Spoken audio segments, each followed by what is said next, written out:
Hey everyone, we're here today with another episode of Unboxing with Britt with Rampant Wolf Games.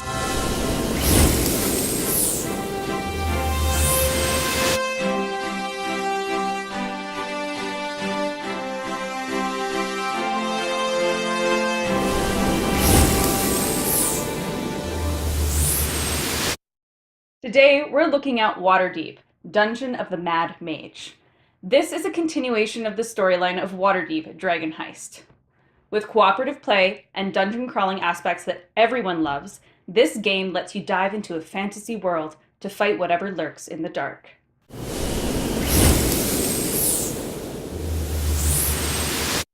So in this house, we love our RPG games, and this one is no different. Dungeons and Dragons, you've probably heard of it when it comes to actually doing, like, building your characters and someone being your game or dungeon master. But this one's a little different because it's an RPG in a box. So it comes with preset everything, your characters, the maps, the things that you need to do, that sort of thing. So we'll see what this one has to offer. So as always, we have the rule book, but this one also comes with an adventure book. So this will be, I think this talks about, oh yeah, so these are different, like, way you're going to lay your map tiles for different adventures, your setups, the story, and that sort of thing. And this one has no shortage of cards. There's so many cards in this one. Probably not as many compared to some other games that we have, but cards are definitely good for varying your abilities. As I'm trying to open this plastic because I suck at this, excuse me. Try not to cut myself at the same time, or the cards.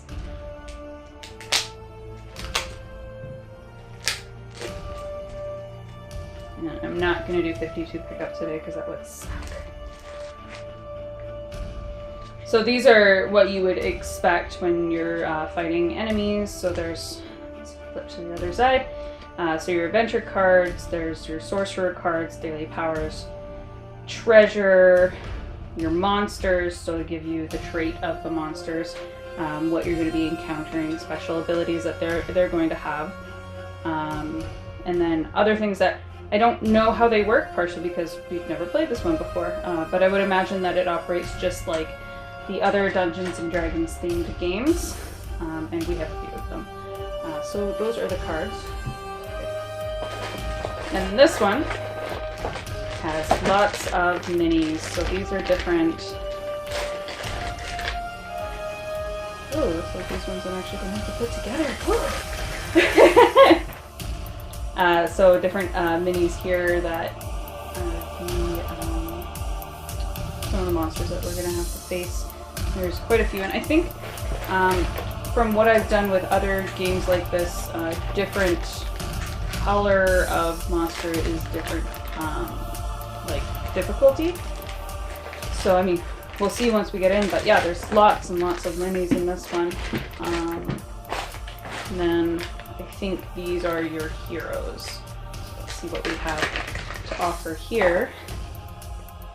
So it looks like we have, like he's holding some fire. Oh hey, human storm sorcerer, it says in the bottom. Then you have your tiefling battle master, so that's one of the races in the Dungeons and Dragons. So there's a little event we're gonna have. Human paladin. This guy's gonna be me because he's short. So this is a gnome inquisitive. And this is the elf cleric of the grave. And I think he kind of has a bard role because he has guitar on the back, and that might have to be me too. And then of course you have your d20 die.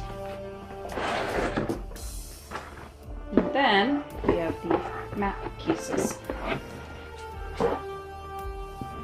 And so I'm going to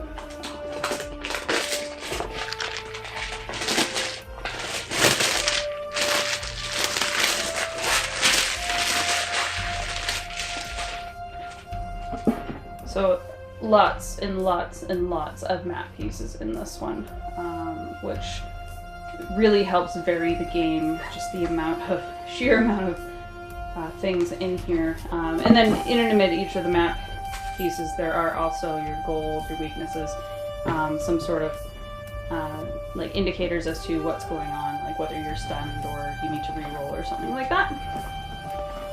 So yeah, like this one, from any other Dungeons and Dragons game I've ever played, one of my favorites is actually Tyrants of the Underdark here, and it's phenomenal how well they think out their systems. So I'm really looking forward to see how this one differs to Tyrants and any of the other Dungeons and Dragons. And the best part is, even though it's a lot of fun doing RPGs, if you're someone like me, I have a hard time thinking of those storylines and getting into the character. So it's nice having the basis of the story already written out for you, so that it's just you jump in and you play and you don't have to figure out who you are, what your backstory is, or have a game master to be there to try and figure out their end of the story. So yeah, we really enjoy any adventure-based games, so we're really excited to jump into this one. Once again, I'm Britt, and thanks for watching this episode of Unboxing with Britt. Don't forget to subscribe. And remember, the rules are just a suggestion. Play the game how you want to play it. Tune in next week for our unboxing of Call to Adventure from Brotherwise Games. See you then!